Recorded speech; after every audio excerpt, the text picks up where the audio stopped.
Today's guest is Stephen Roach. He's a prolific writer and a commentator on China's political, economic, and business issues. We have to touch on the for sale of TikTok legislation that passed the House yesterday. You used a strong word to say it's xenophobic in your tweet.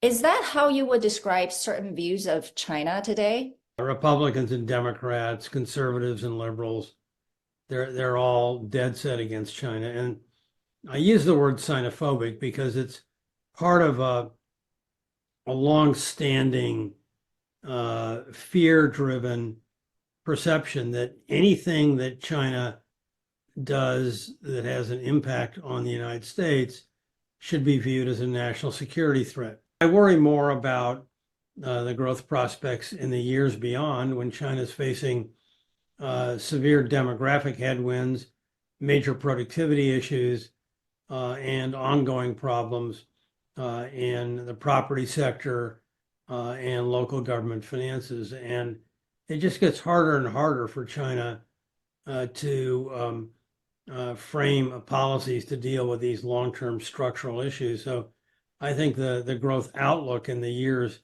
beyond 2024 are increasingly disconcerting. I think government policy in China now is unfortunately being constrained by what I would call an imagination deficit. More and more Chinese activity is being focused on low productivity state-owned enterprises and high productivity growth sectors in the private economy, especially in the internet platform tech companies, have been constrained by regulatory intrusion. The both public and private sector mix is tilted toward weak productivity rather than the strong productivity that China needs. Your recent article in the Financial Times, which is entitled "It Pains Me to Say Hong Kong is Over," drew a lot of attention and reactions from people in Hong Kong.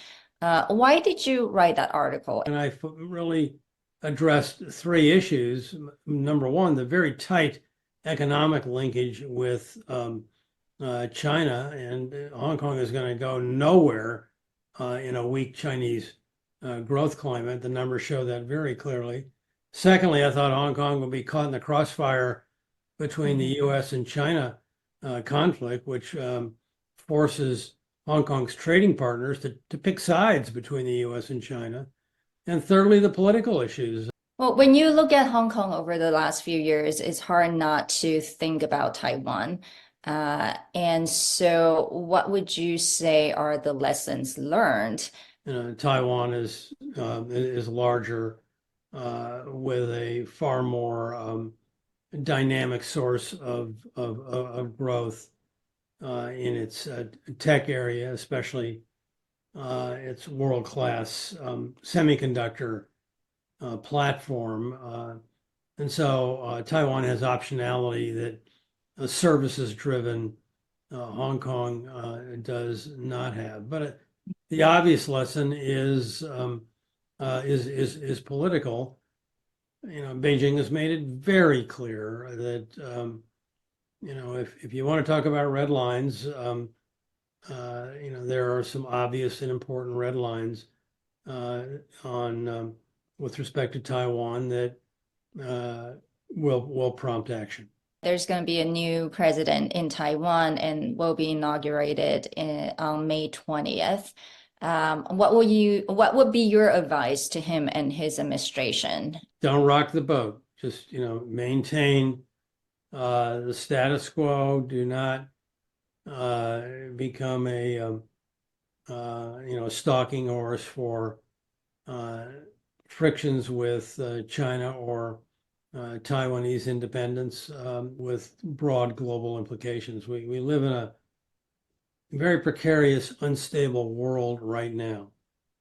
We've got wars in Europe and in the Middle East.